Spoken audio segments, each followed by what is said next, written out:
Jim Larew. I'm from Iowa City. We have a residential property up in Highlandville.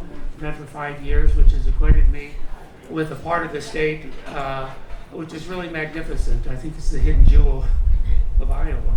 And by being here too, have increased my concerns, which I've had generally, about the quality of our water. I'm an environmental lawyer and came to the view that I wanted to practice environmental law after my law career has been in two parts. The first 23 years in Iowa City, I primarily represented Iowa railroads, and they paid me well, so I spent it on poor people and had a nice balanced life. And then the governor of Iowa asked me to be his general counsel, and I was his chief of staff. And when this was Governor Culver, and when I was there, I observed something that I didn't know existed. I didn't have an opinion about it, but it was that we were unable as citizens to get even the most modest needed changes to our environmental law. Again and again, those who sought such changes were rather vanquished. Those who held power, real power, who were, in my mind, polluting our air and water, were ones that we weren't able to beat. Even when we had for 2 years a majority of, my party happens to be Democrat, but I wasn't viewing this in a partisan way. It was power structures. When we were spun out of office in 2011, I made a pledge to myself, I'm going to practice environmental law, and I didn't know how, never taken an environmental course. After a decade, we finally finished up what was the largest air quality lawsuit in the state's history, a polluting plant down in Muscatine called Grain Processing Corporation. And in the course of that litigation, the plant, and still makes world-class products, but had to make $100 million worth of improvements so that the people in the south end of town were not breathing very noxious and harmful chemicals. They also paid our clients in the south end, 18,000 people, $50 million, and that's not bad. But it doesn't remedy enough what needs to be done. My view was that the next thing we needed to do, that case had 2 trips to the Iowa Supreme Court and unanimous opinions in our favor, and this is a conservative court. My view is that what I'll repeat today, what I think needs to be done, I think Iowans in large share agree with. More than 90% of Iowans and Americans believe that humans, citizens, are entitled, as a matter of law, to access to clean water. That proposition is not controversial. But we need to do some things. I think eventually at the ballot box, those who are in power will be confronted with this 90% majority. But until then, we need to be more aggressive in the courtrooms and in public advocacy. And with all the good work that's being done by a lot of groups, I think there's room for one more. And that's what we're here today to talk about. Before beginning, I want to thank Good Shepherd Lutheran Church for allowing us to have a place together. What a perfect place. Thank you for coming on a day which I know has competing demands for you who are here. In the entryway, if you didn't sign it, please sign the paper so we know who you are and how we get a hold of you. If you decide we're worthy of your membership, I wouldn't mind this summer setting a record in Iowa for the fastest growing environmental group. And if you want to help us to get there, that's okay with me. If you want to make a contribution, that's all right too. In the audience today, there are people who should be recognized, but first of all, I wanted to particularly note that we have 4 law students from the University of Iowa who have helped to put this together. And if you folks would mind just standing and waving your hands so people can see who you are. Are they there, or maybe they're outside? But what we've decided to do this summer to get started is sort of turn my law office into a legal seminar. And the first thing they did with the heavy and fruitful editing of Chris Jones, he signed the paper, but they helped to get it off the ground. A letter to the EPA and DNR saying that the karst area of Iowa deserves stronger protection. And a petition had been filed by the Iowa Environmental Council. We strongly support that, but felt it also needed some additional boost and focus on increased regulation of CAFOs in our state. The other things that this group of law students is doing is they're helping me to write what we hope will be a law review article in favor of the proposition that we should have an amendment to the Iowa Constitution which assures as a fundamental right access to clean water. We think this is implicit. It goes back to the earliest days, and where in Iowa but in Winneshiek County would citizens know so fundamentally how important clean water is to their environment, to their person, to their businesses, to the health of others who come from long distances to share in what you have in abundance. But nowhere in the Constitution of Iowa is a citizen's fundamental right to access to clean water expressly stated. It is time that we do so. I think this will take some period of time to achieve. But once it is, then when we have regulations clearly faulty, issued by the DNR, for example, we don't put a judge in a difficult situation thinking, well, if I do this, I'm going to override the Iowa legislature. No, instead we want judges to say, access to clean water in the state of Iowa is a fundamental right. And we weigh a fundamental right against these other legislative activities. It's going to take a constitutional amendment to our own Constitution. And so this group of law students are helping me to put a law review article that helps to explain to others why that should be done. Third, what the law students are doing is helping to write the first chapter of what I hope will be the first environmental law handbook in at least a generation. We shouldn't have lawyers like Jim Larew starting to practice law and environmental law not knowing what he's doing. That describes me. And maybe not others would be willing to take the plunge. But I'd like to do, when I ask a lawyer, say, would you be willing to assist this person who's got an environmental problem? And here's a handbook. And it may not be perfect, but it's more than I had. And hope to have an effective. Iowa has a strong bar. Smart lawyers, you know them in town. Smart, we have a system that's reasonably good, but they're only good if you have the right materials and you have lawyers who are willing to be strong advocates. And so the law students are helping. We hope we will have completed the first chapter of a new environmental law handbook, and that one will be focused on water. So I thank the law students for their efforts. Our group is the Driftless Water Defenders. It's an Iowa nonprofit association, a membership group, which is prepared so that we can be recognized by the IRS as a 501c3 organization, which means that citizens who choose to and want to can contribute and have a tax deduction. But it doesn't affect the day-to-day operations of our group, which is to educate and to negotiate and, where necessary, to litigate. Here's why we chose Driftless Water Defenders, and we gave it a lot of thought. No name is perfect, but at least there's a rhyme and a reason to it. Driftless, why focus here? I am from Iowa City because my view is that uniquely in the state of Iowa, there remains in place a culture of people who care about clean water and understand its importance to each other, to the vitality of your economy, and to a quality of life. I think this was a statewide characteristic when the state was settled.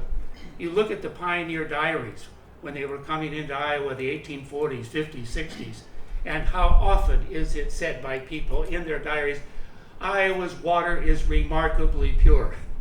These were people coming sometimes directly from Europe and having experienced flawed environmental systems controlled by barons and very powerful people, and they chose to come to America and sometimes directly to Winneshiek County and other counties. And the purity of the water here, unfortunately, in other parts of the state has deteriorated so rapidly that in some places people have not even seen clean water, let alone dreamed about it. I think in this county, in this area, in the Driftless area, there is a specific gravity of people who care, and it goes beyond partisan differences. I had one of the most interesting conversations in recent memory with a leading Republican in your county, and we agreed on most things when it came to clean water.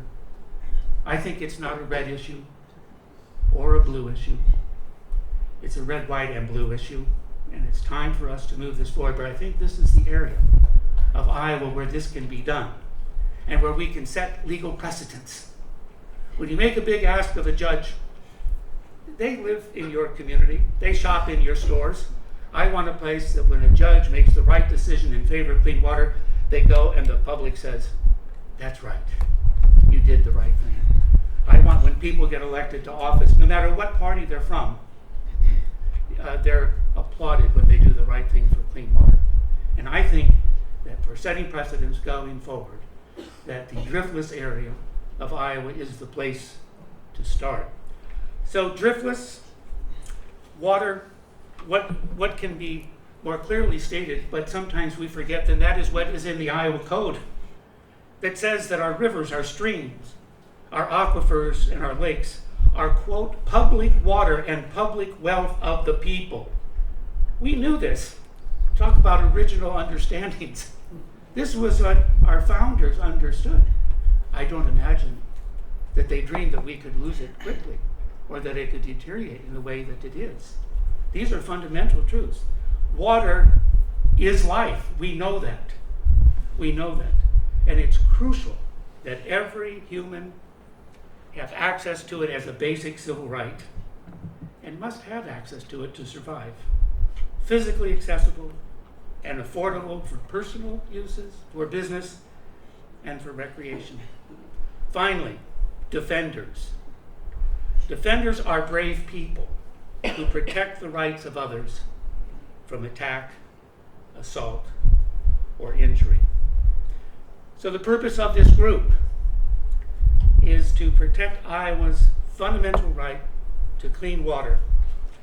And we're going to achieve that working with people like you by educating, by advocating, and where need be, litigating to achieve those needed ends. This afternoon, I hope you learned something. We have a couple of speakers.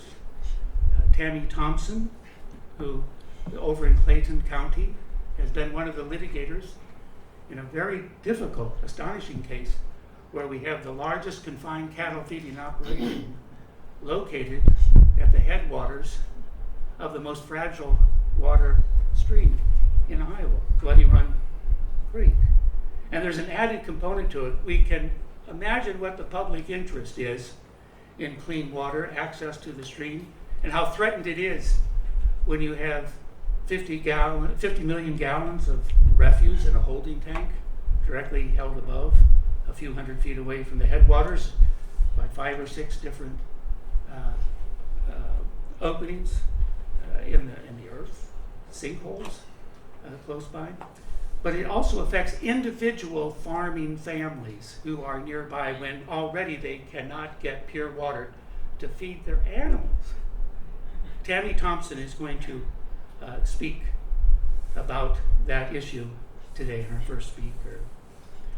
2 of the officers that I want you to be aware of. Chris Jones will be our second speaker. You know something about him. I imagine that's why many of you are here. Chris is going to be our second speaker, but he's also president of the organization that I have described, Driftless Water Defenders. Our treasurer is Terry Mazzoni.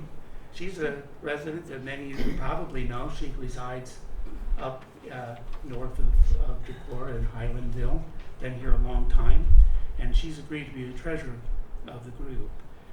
But in terms of speaking, and we are so delighted that you would come in a city, I can't imagine a more appropriate one for our group to get started than in Decorah, a place where people value the water that is here, they value the water that has made the community what it is, and are continuing to be concerned about it. Tammi Thompson will speak in a minute. We were lucky, I saw when, and we have some posters here across the lot. Just to give you a context, you may have heard about Bloody Run Creek and the size and the complexity of the farming operation that's there. But I represent a group in litigation. We're waiting for a judicial decision a group of citizens, which included Tammi, which challenged the renewal of a water use permit. The statute of the state of Iowa, we have argued, says it's not just the beneficial use of the permittee, but the interest of the public, which is described in the same statute.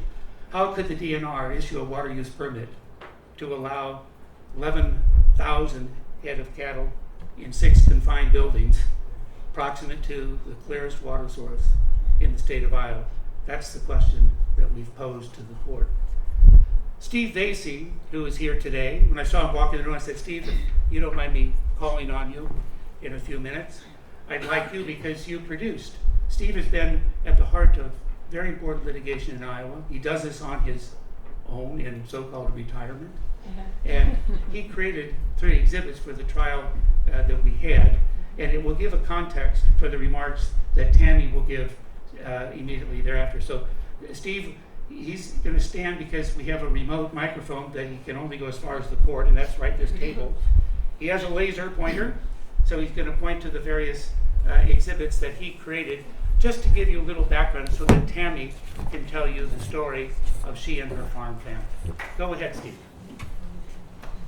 Okay. Can everybody hear me? I was going to try. This is kind of a conundrum because the board doesn't go all the way to the posters. I made the posters, but that doesn't mean I remember everything that's on them. But I'm going to describe them. So this is Bloody Run Creek watershed outlined in black. This is Bloody Run Creek. Up about here is Spook Cave Campground. That's as far up as you'll catch trout, is around there. These areas that are hashed are the manure application fields from Supreme Beef, which is right here.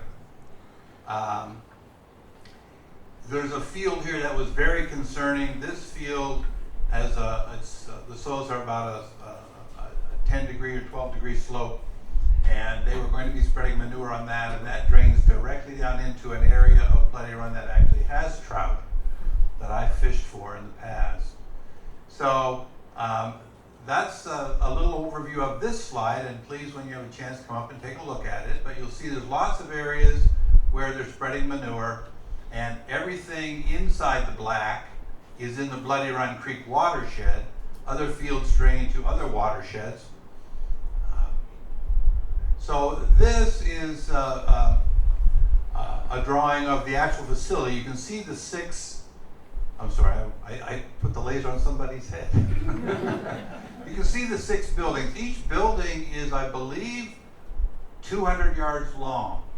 So when you drive past this, these are enormous buildings. This is an area of sinkholes and DNR knows about these sinkholes. Everybody knows about them. They knew about them when they issued the permits, but they didn't care. This is the location of the manure basin. Now, the manure basin is actually located in an intermittent stream, an intermittent tributary to Bloody Run Creek. They just simply put a dam there and excavated, and they excavated into the karst, we believe. Now, that should have been illegal. There's all kinds of... And dynamited as well, Steve. Right, yes. They dynamited to remove karst. So there's all kinds of things that were done that we believe were illegal. We challenged the original manure management plan. We were successful. They've since then had a plan approved that we have looked at carefully, and we find problems with that as well. But just to give you a sense of it, here's the buildings where this 11,600 head capacity. Here, less than 300 feet away, are sinkholes. And this is literally the pond that is created every time there's heavy rain. And it's blocked by this part of the manure basin. Okay. Now, over here, because this is an introduction to Tammi's talk, this represents the wells that she has had. And there are dates on them. So this is a long time ago. This is nitrate and this is fecal coliform, the 2 things that are typically tested for. You see, a long time ago, there was a little bit of nitrate on one test, and then not much, and no fecal coliform. And then all of a sudden, the numbers started to jump up. Big time jump up. And this correlates to when a lot of manure started to be spread on these fields. Because Tammi lives right here. Right here. Spring beef is here, Tammi lives here. These fields have been receiving manure from Supreme Beef and their partner operation called W6 Farms for a long time. And all of a sudden, you can see that the pollution levels are really high. So what the Thompsons had to do was dig a deeper well. They had to dig a well down into the Jordan Aquifer about 500 or 600 feet deep. And then when you test those, then it's clean. But that's how deep they had to go in order to get clean water. So that's my introduction to Tammi and her presentation. Thank you.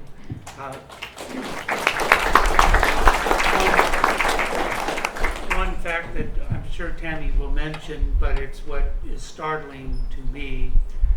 No one wants farmers to go out of business. We value what they do. But it's also the case farming can be done in such a way that externalizes too many costs onto others. Tammi's family, having used the farm at 200 and some feet that had no test for nitrates or fecal matter, when they went down to more than 500 feet so they could qualify for farm programs that they sell their organic products to, it cost them $60,000. If you take a concentric circle from where this farm, cattle farm is, and just go out a mile or a mile and a half and circle around it, you will find so many wells. How many families can afford $60,000 to pay for a new well to accommodate farming practices which are so destructive to our water? That's a pending question. Tammi is a brave person. She has been a litigant in 2 cases and a witness. And for those of you who have not approached in your life, the question as to whether you are to get involved in litigation, maybe as a party, maybe as a witness, you know what I'm about to say is true. It's a very difficult thing to do. No one wants to litigate if they can avoid it. No one wants to become prominent and visible when they know there may be repercussions. Tammi's been willing to do this in repeated instances, in addition to paying the price of being a neighbor and a pre-existing neighbor to a confined cattle feeding operation which has caused so much difficulty. Tammi, if you wouldn't mind coming to the podium so people can hear you, I turn it over to you.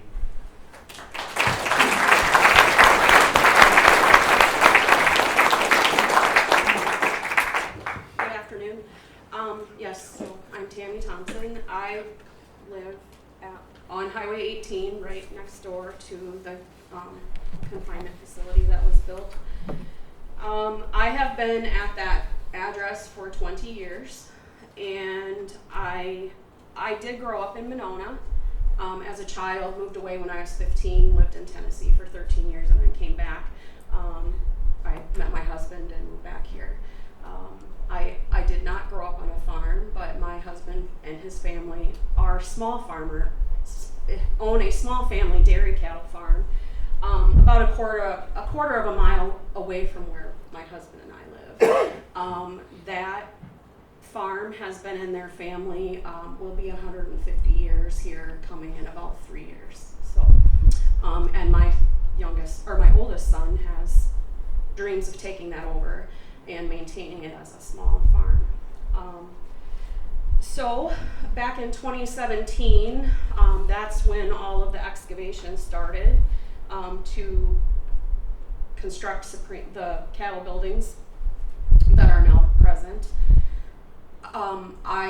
We became aware of something happening when the dirt work started. Prior to this, there was a small farm there, buildings, no longer a home, but all of that was turned into cornfields. And then in 2017, excavated for these buildings. So my husband bought the home that we live at about 24 years ago in January. So that's where the first well tests on the poster over there came from. That was the was in 1999. When my husband purchased the home, there had to be a well test done as part of the purchase of the property. And then the next sec down was from 2008. 2008 was when my oldest son was born in October, and the state of Iowa has a program for families with children. They will come out and test your well water for free to determine nitrate levels so that you have safe drinking water for your infants in your home. We have had a filtration system in our home the entire time my husband has lived at the property. And then the next bar down is from 2022. There's two of them done in 2022. One of them was when my husband and I were initially looking at starting a goat milking operation, raising dairy goats as part of a 4-H project for my son. So we, in order to start selling milk, we are permitted to sell grade B milk from our property now, but in order to qualify for a permit to sell your milk, you have to have nitrate and bacteria-free water. You cannot have, and likewise for our dairy farm just up the road for grade A, you cannot have any evidence of nitrate or bacteria in your well water, or you will not be permitted to sell your milk. So that's why we have the next two tests. The first one was at the beginning when we started researching everything, and then the next one came because there was a question of, we still had an old well at our home. I believe it's the original one, I'm not 100% sure. But we had a cistern and then the well. So there was a question of whether it was in the cistern or if it was actually in the groundwater. So that's why we had the second test done. And we still never really knew if it was going to be in the cistern or the well itself or the groundwater itself until we actually drilled the well to find out. But that was our only option if we wanted to pursue our business of selling goat milk. So that led us to drilling a well about 560 feet deep is where the casing goes. It does go deeper than that. I cannot remember exactly how much further down it goes. But it did cost us over $65,000 to drill that well to get that deep. Of course, when you have an old well originally, you also comes in addition to just drilling a well, also comes laying new pipe, new wire, new pumps, new everything. You have to get it from to your house to your barn, so it is quite expensive. But we really wanted to get this operation off the ground, so that's what we did. When we were drilling our well in April of 2023, 22. Yeah. Right? April 23. I'm sorry, I'm off again. When they hit water at about the same level that our current well was at, and they asked us if we wanted to stop drilling. I requested a water test at that point because we weren't going to stop drilling if there was still contaminated water at that level.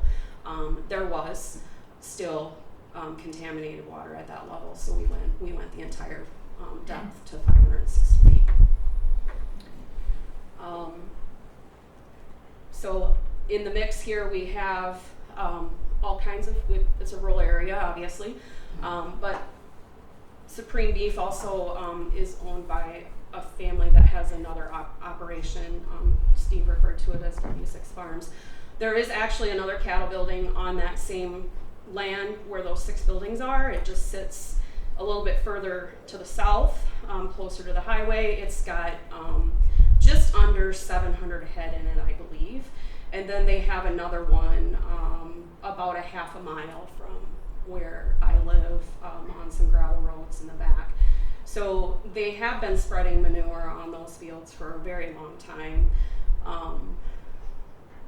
But those buildings and those head of cattle are not included in the nutrient management plan that they have. So essentially, they can double apply manure on those fields because their other two buildings are not included in the nutrient management plan. They land apply. So when it rains, it does not go in the ground. If it's a heavy rain, it goes into the water, goes directly through the karst area. The fields to the north, just above Supreme Beef, those also have sinkholes in the area along there. I only know this because my mother-in-law has cropland just to the northwest of that area, and we have sinkholes on our cropland as well. Waterways with sinkholes open up all the time in the fields up there. There's sinkholes everywhere around that area, not just in the trees behind the 6 buildings.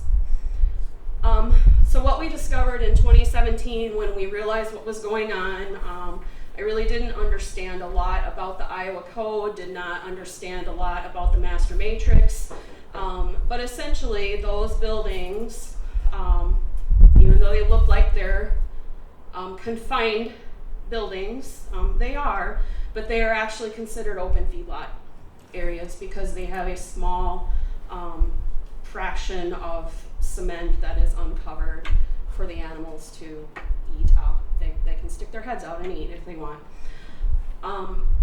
So that's the issue.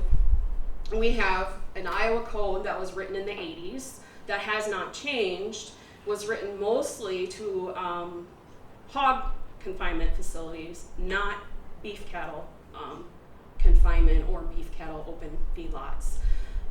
We didn't really have a lot of large cattle operations in the area until probably the last 10, 15, 20 years, 15 years at least.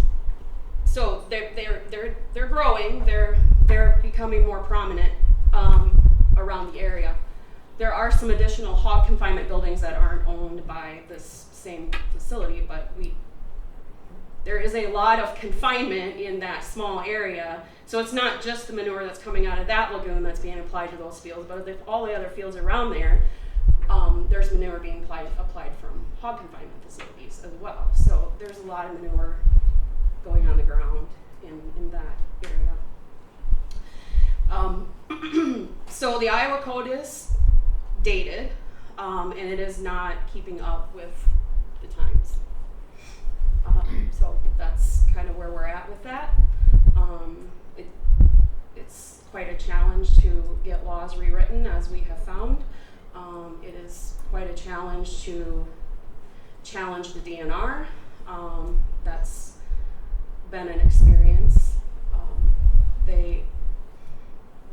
What I have found, and of course this is my opinion, but they have approved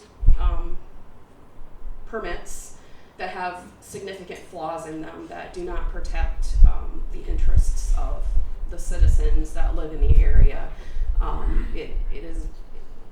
Many of those decisions have been simply based on letting this facility operate, I believe. So, is there anything else you'd like me to cover, Jim? Okay, thank you.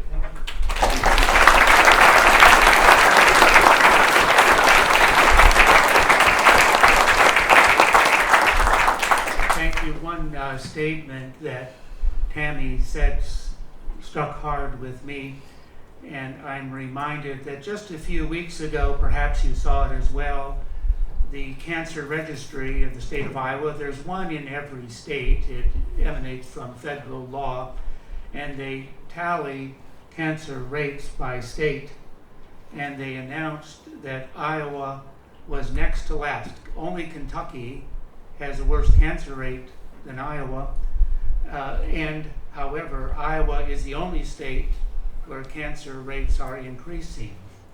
Now, the folks at the cancer registry, I don't know them, but I am concerned that they could be tempted to bow to political pressure because they announced their opinion that what had caused that increase was that senior citizens were binge drinking.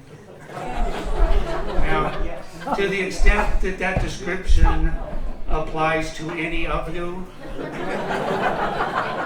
I'm really disappointed. But I think the alarming part about that statistic and the 10 to 15 year marker that Tammi just said is this. If scientists want to speculate about the origins of the universe, they take their telescopes and send them to the past, trying to go light years so they can see what was going on a long time ago. I don't know how they do it, but I know that to be the case. Epidemiological results, which is what was announced just a couple weeks ago, are really looking at a snapshot of Iowa 10 to 15 years ago. It takes that long for cancer rates to emanate. And it was 10 to 15 years ago where industrial farming with these concentrated animals, first the poultry, then the hogs, now the cattle, came to Iowa. This is not just a little bit different than before, it's wholly different. And if this analysis that I mentioned is true, we've only seen the beginning of increasing cancer rates from water, from air, because in that 10 to 15 year period, the concentrated number of concentrated facilities has only increased. Well, there's, I think, one person in Iowa who understands this better than any other, the trends we've been talking about, the implications of them, and that's our second speaker, Dr. Christopher Jones, water quality expert, author, blogger, public lecturer, and as noted, and we're grateful, president of our group. He will provide you with an historic understanding and account of Iowa's increasing problems with water quality, his personal struggles against the trend, and his proposals as to how Iowa might move in a better direction. Chris Jones.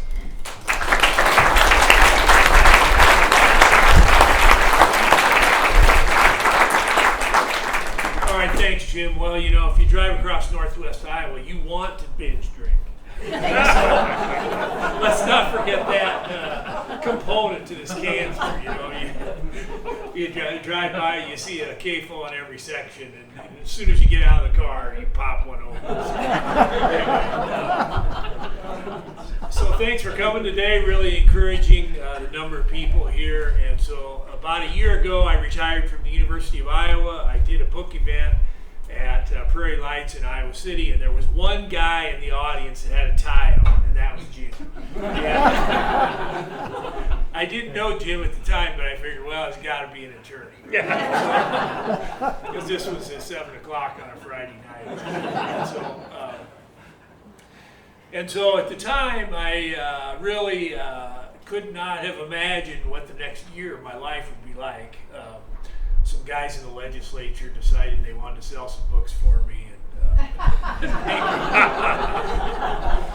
make me more popular than what I could have imagined. At the time, I thought I was going to do handyman work. I'm not kidding you. I know some carpentry and electrician work and plumbing and so forth, and so I thought I was going to be replacing garbage disposals for widows in Iowa City. Then Jim came and asked me if I would do that, so here I am. And so, so the other part of this is, yes, I think I know how to write some sentences, but I think too, you know, as citizens, you know, we have to do more. If we want something better, we've got to get out there and we've got to work for it, right? And so I think there's so many here in Iowa that want something better. There's so many of us that want something better, and the number of people that want to prevent us from getting something better is so few that, you know, we ask ourselves, why doesn't this happen, right? Why doesn't this happen? And so, you know, if you've read my book, you know, I talk about Howard Zinn in my book a lot, and I like his writing. And, you know, one thing he says in there, that change happens in the United States not through the voting booth, but through grassroots action. And so we can't go into the voting booth and check what we perceive to be the correct box and think change is going to happen.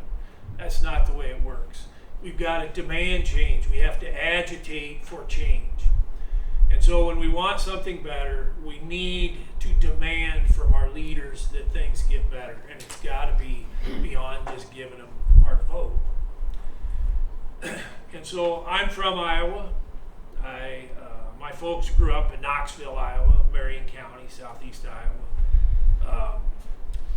There were coal miners down there. That's not the greatest farmland down there, but I can remember fishing with my granddad, Whitebreast Creek in Marion County, and I just think that people of my generation and older,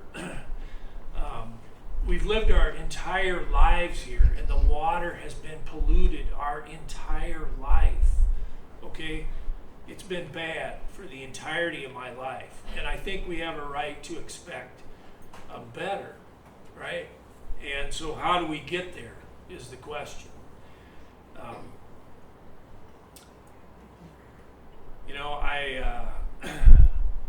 I think as human beings, we all have a need to enjoy nature, right? I think we all have a need to enjoy nature, and I think a lot of people have moved to this part of the state with that in mind. This was one part of the state where you could still enjoy nature. You could still sort of step out your backyard and enjoy it. And there's so few places in Iowa where we can say that, where we can step out our backyard and enjoy nature. And I think it's a disgrace here for us as a state that that's the condition. And you look at our parks, for example. All of our state parks, all of them in aggregate, would fit inside the city limits of Des Moines. It's disgraceful. You look at our parks and how they're becoming run down and how the legislature won't appropriate money to take care of them, and DNR won't take care of them. And, so it's beyond just the water quality, okay?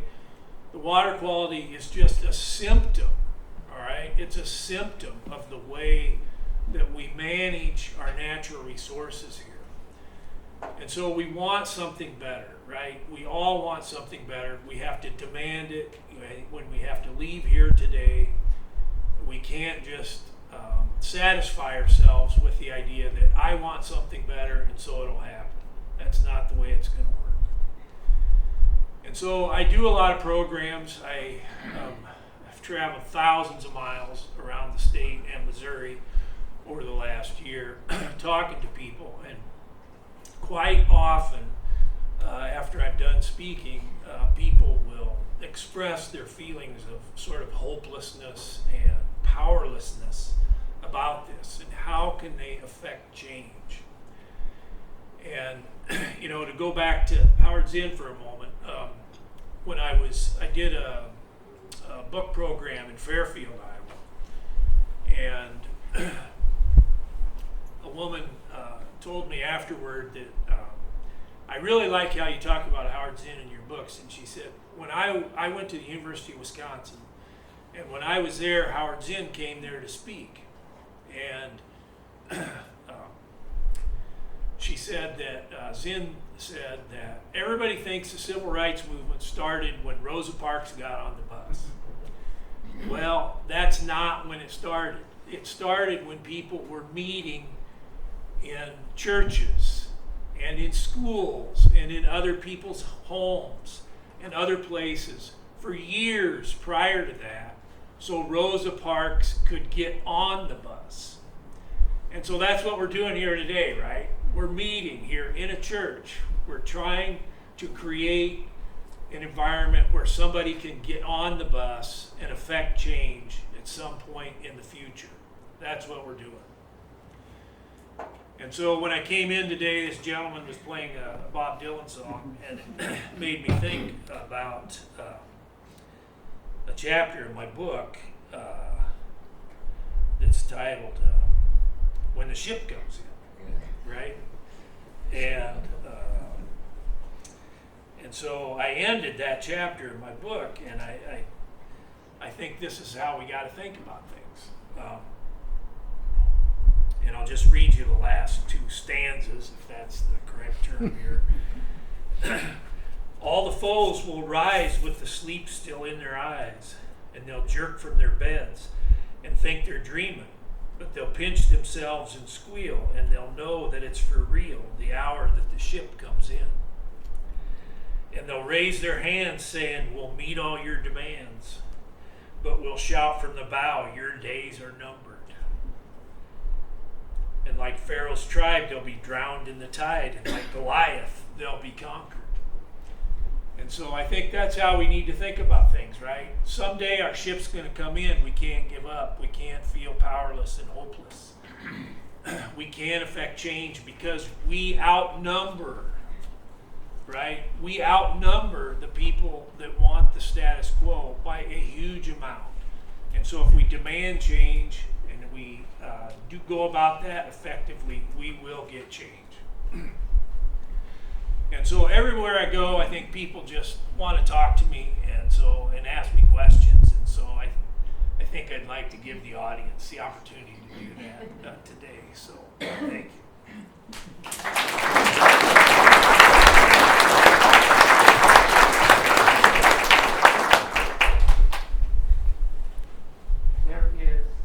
There is a microphone here. The cord only goes about this far. But so that other people can hear your question, I would urge anyone who'd like to ask a question to rise and just come and take the microphone. Is there anyone here who'd like to do that? Please.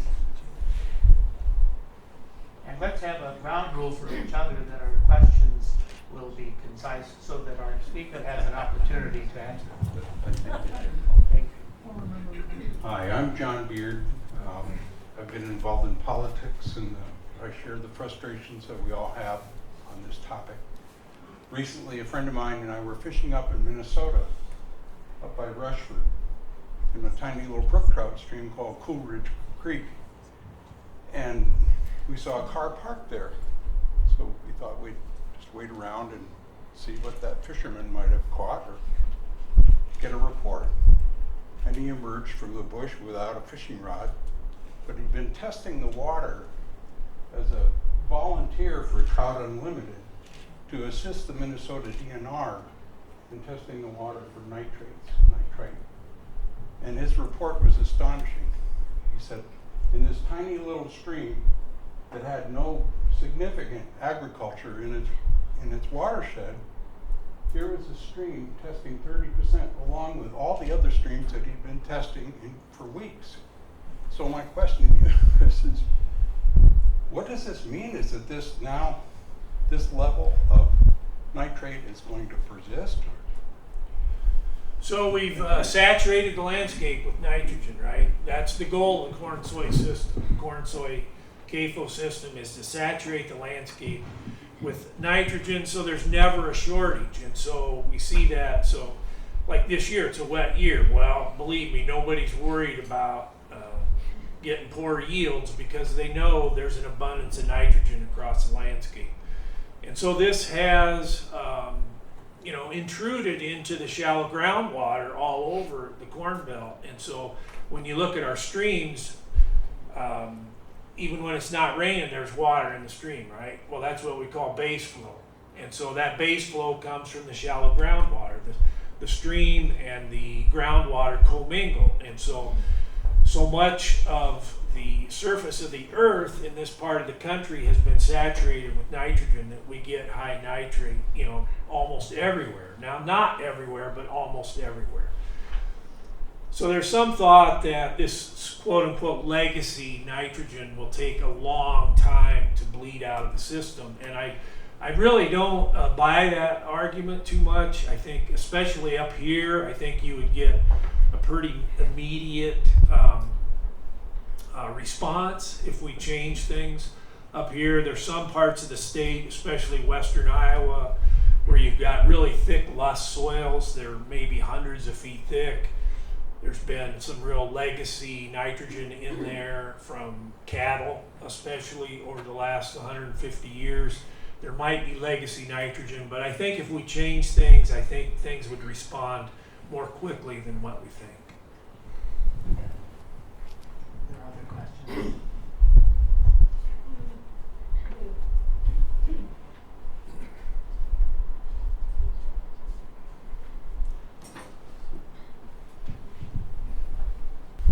Hello.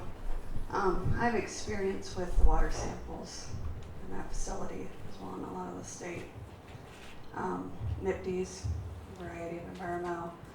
I just thought you and Mr. Larew should speak with the Minnesota Owners Organization. If you talk to Jeff Broberg, they have started a great grassroots campaign up there. Okay, so I just wanted to talk to you about that.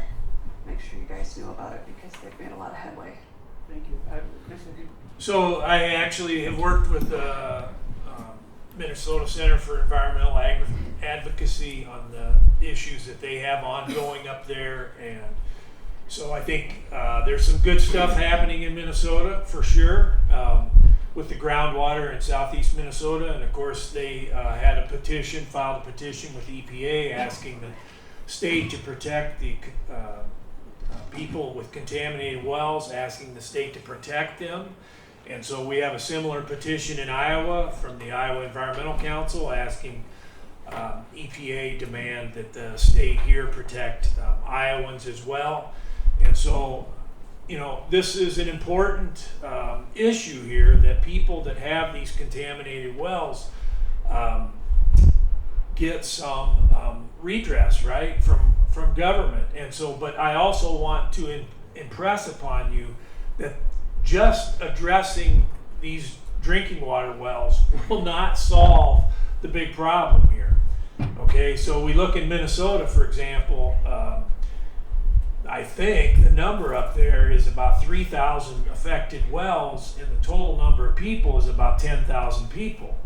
Well, believe me, agriculture will willingly pay to go in and put RO systems in the houses of those 3,000 wells so they won't have to change, you know, what they're doing on the landscape. So don't think that this idea that we're going to approach this from the contaminated well perspective is going to affect change on the landscape. It will not, right? Now that doesn't mean we shouldn't do it, but again, don't expect this issue with the drinking water to cause widespread change on the landscape.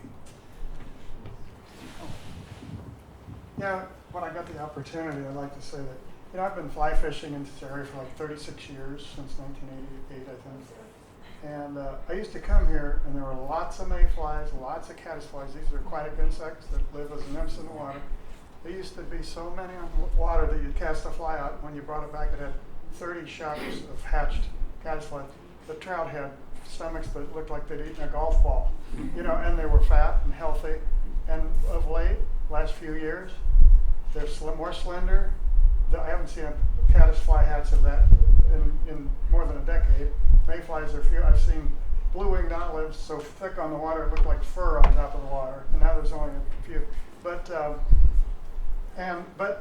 what I really wanted to say was, the Driftless area it takes 400 million years, and I got this from a book written by a dentist in Minnesota, 400 million years to build up the limestone from this ocean floor, and then over the millennia, the millions of years, and then what we have in the Driftless area is 2,700 miles of limestone spring creek, the largest concentration of limestone spring creeks in the world.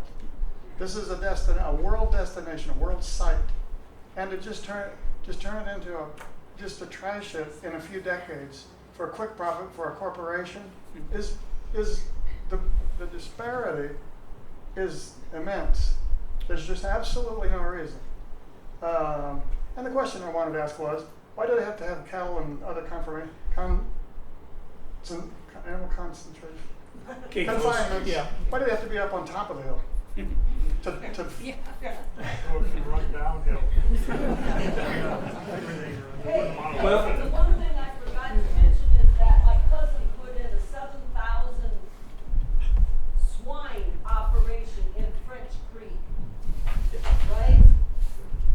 So, You're allowed to do that. so the thing with the trout fishing up here, so yes, we have a unique area, and I call this an oasis in the corn desert, right?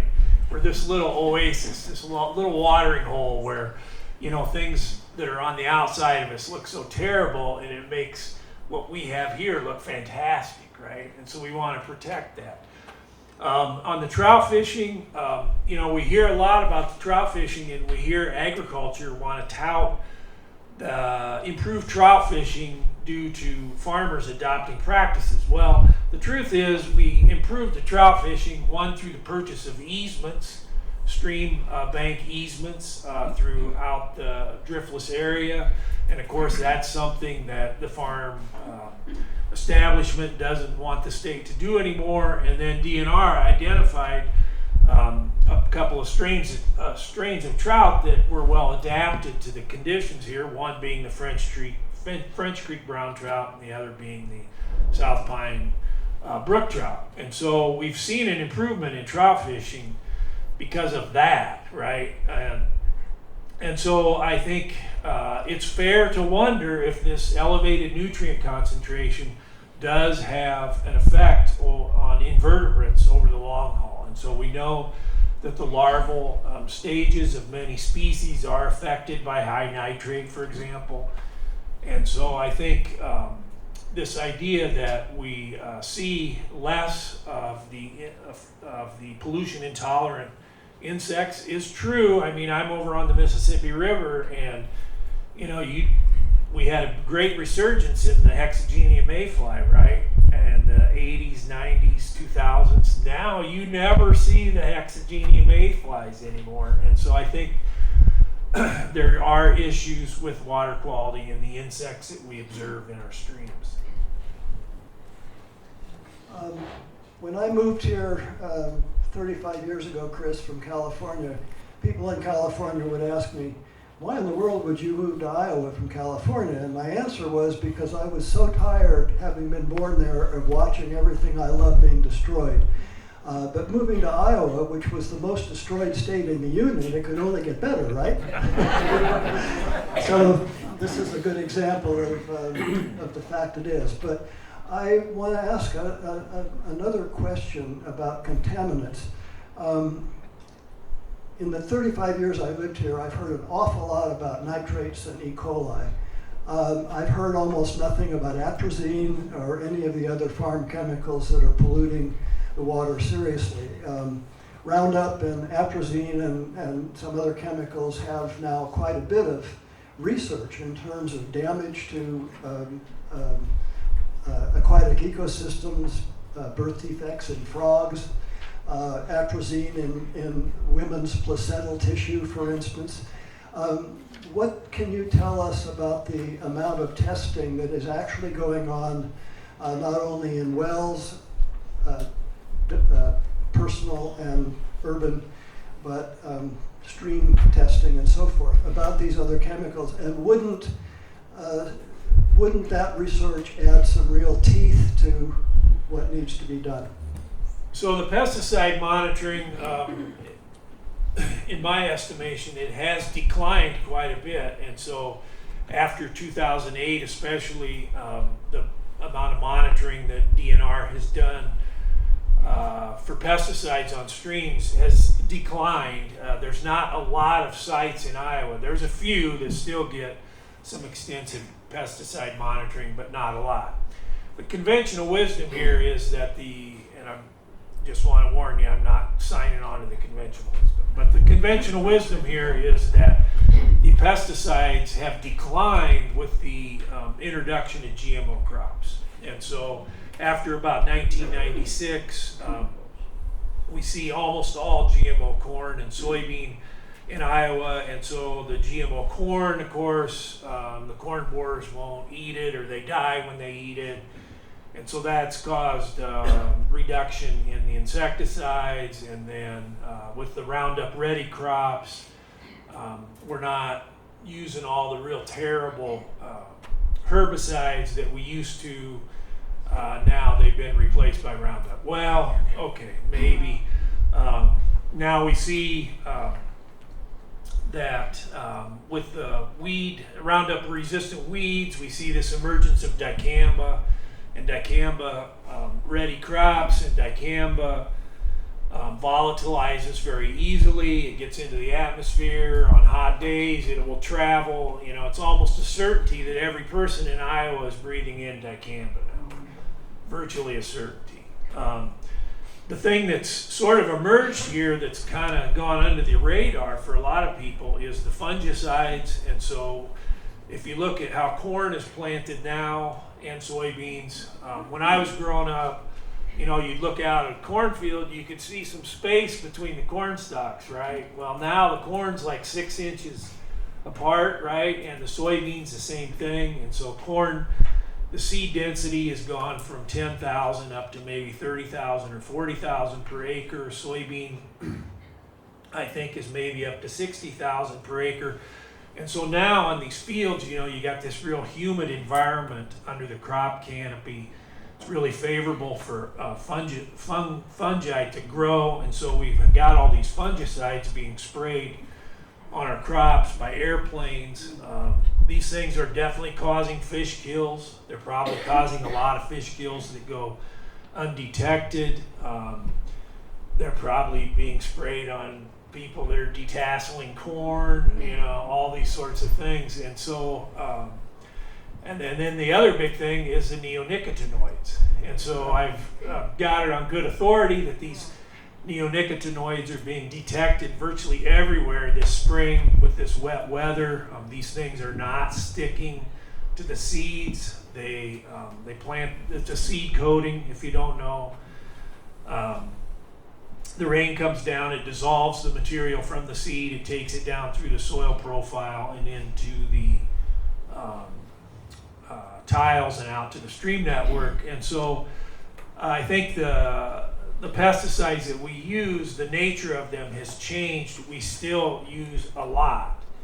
As far as atrazine, there were several community water supplies in southern Iowa that had atrazine violations. This was back maybe about 20 years ago.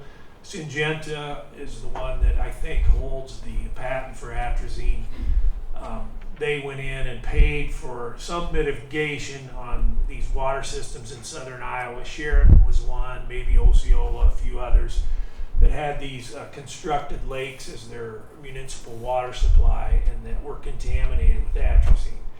I don't know how much atrazine is used up here, probably some, but probably less than southern Iowa. I would propose that if anyone else has a question, it'd be our last one. A few closing remarks, and people will be around here.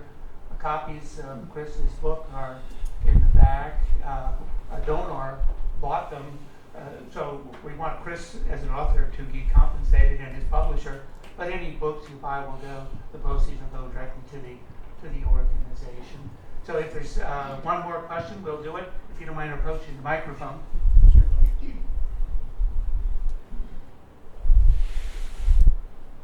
Thank you. My name is Bob Schrader.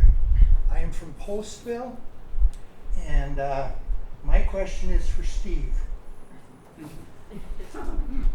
You probably don't recognize. I recognize you. Okay. We were involved in a lawsuit. Agro-processors. Yep, exactly. My question is this. I've been hearing rumors about the director of the Department of Natural Resources.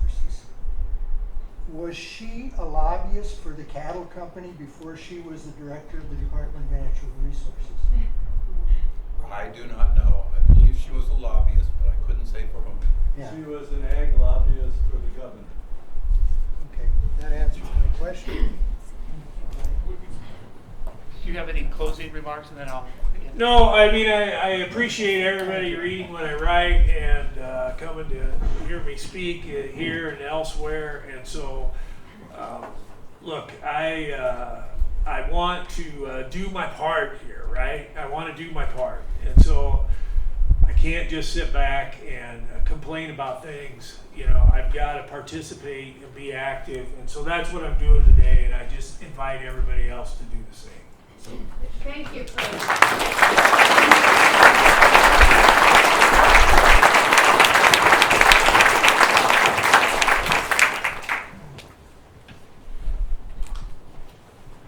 If you allow me closing remarks, let it be clear, Chris takes nothing by way of compensation from the corporation, neither do I.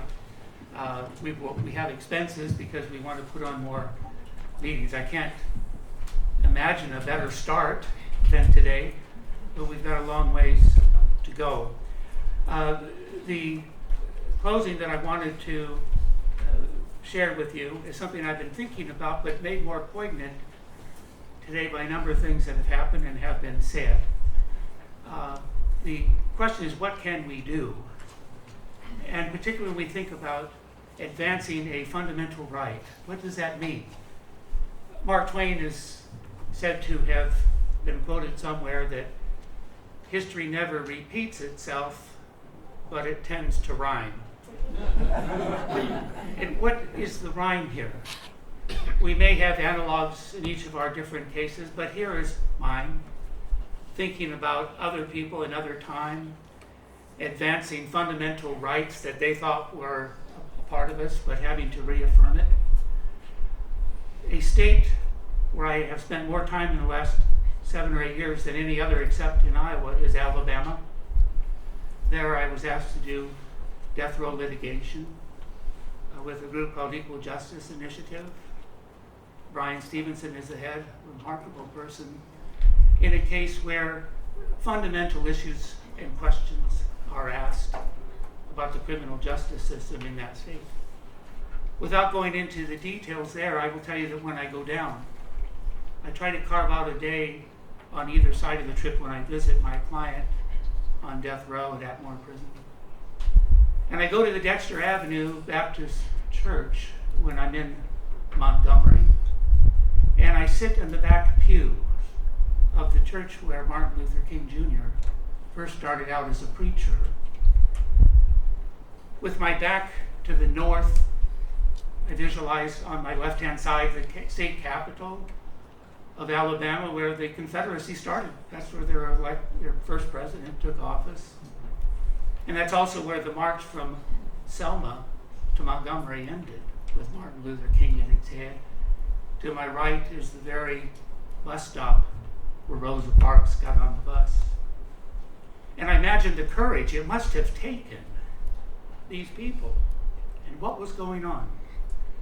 As Chris was saying, I speculate that we're at a comparable moment. I don't know what we'll do with it. There are energies in the churches and public buildings in Iowa now that respond to the urge to express a fundamental right that we are fearful we are losing.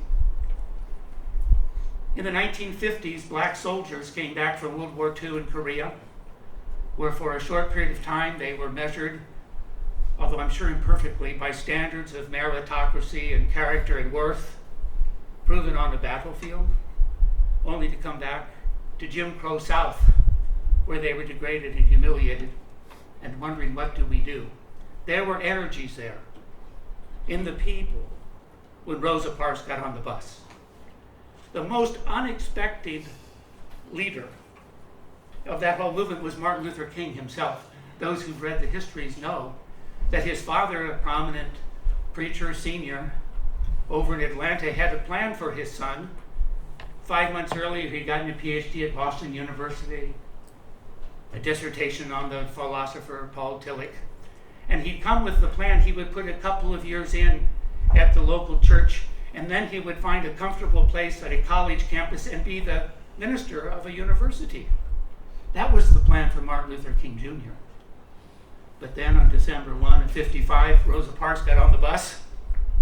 The community was wired for a bus boycott, but there was warring among the 5 male blacks in the community. They couldn't figure out which of them should be the leader.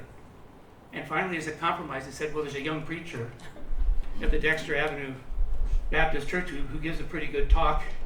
He didn't have any enemies yet. He'd only been there 5 months. And so they went to him. 5 days later, he went to the Holt Street Baptist Church, wrote his sermon or his speech on the back of an envelope. 7,000 people were there. The national media had come, and suddenly this young man was the leader of a national movement. He did not ask for that opportunity. Well, it didn't go smoothly after a successful bus boycott. He was a national figure for a period of time, but then his own organization began to go into economic difficulties, and he would travel around the country to give speeches for a fee. One of the places that he went was to Iowa City. It's a family story that I married into. My own family didn't merit it, but my wife's father was a theologian, a professor at the University of Iowa School of Religion, who had come from the Deep South and was aware of Martin Luther King in 1959, and they invited him to come to the University of Iowa, and gave a speech. If you're looking for the memory of it, you'll have to find page 10 in the Cedar Rapids Gazette, because it was buried in the bottom. We wish that we saw remarkable moments in real time and knew. No. But afterwards, because my father-in-law was a theologian, and his dissertation chairman had been Paul Tillich in graduate school, and because Martin Luther King had written his PhD about Paul Tillich, Jim Spalding invited him, and he came over in their house, a small brick house, which has now been demolished so the University of Iowa could put a parking ramp or something.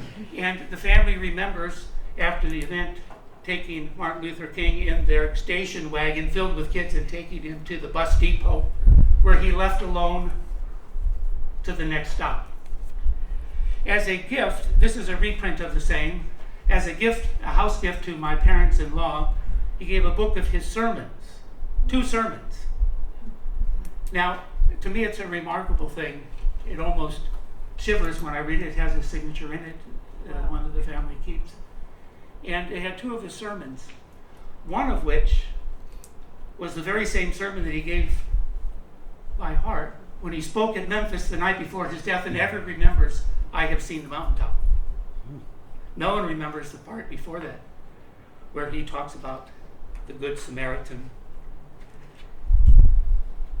There's a sermon in that book called The Measure of Man, and it's a part of the housewarming memento signed by King, addressed to his host, my parents-in-law, Jim and Virginia Spalding, with this sermon that stays with me still. He described a biblical parable about an incident that was said to have occurred on the winding, dangerous road between Jerusalem and Jericho. The road was so risky that 2,000 years ago it was known not as Bloody Run, but as Bloody Pass. According to the parable, as recorded in the Gospels and is recounted by Dr. King, a certain man had fallen among thieves and appeared to have been very badly injured.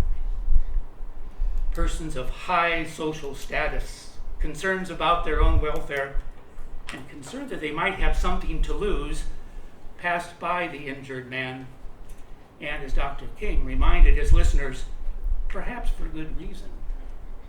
The road, after all, on that occasion was conducive for ambushing, famous for its impostors and tricksters who preyed on the goodwill of people, who were induced to stop in their travels and assist only to be made the targets of beatings, robberies, and worse. After being passed by others, according to the parable, as described by Dr. King, it was a man from Samaria, a man of different race altogether, who, in that injured party, stopped by to see. This man, however, unlike the other passerbys, got down from his beast to render assistance to the fallen. As Dr. King characterized the moment, the Good Samaritan had decided not to be, quote, compassionate by proxy, end quote. Instead, the Samaritan attended to the injured stranger, administering first aid, directly helping one who was in need, though clearly posing a danger to himself. As Dr. King reminded his audiences, first in his sermon as published in this book, in Iowa before clusters of citizens and leaders up until the very last speech in Memphis on April 3, 1968. He repeated this parable. The road to Jericho is a dangerous one. Dr. King reminded his listeners that the others had passed the injured party for rational purposes. They had answered the following question. If I stop to help this man, what will happen to me?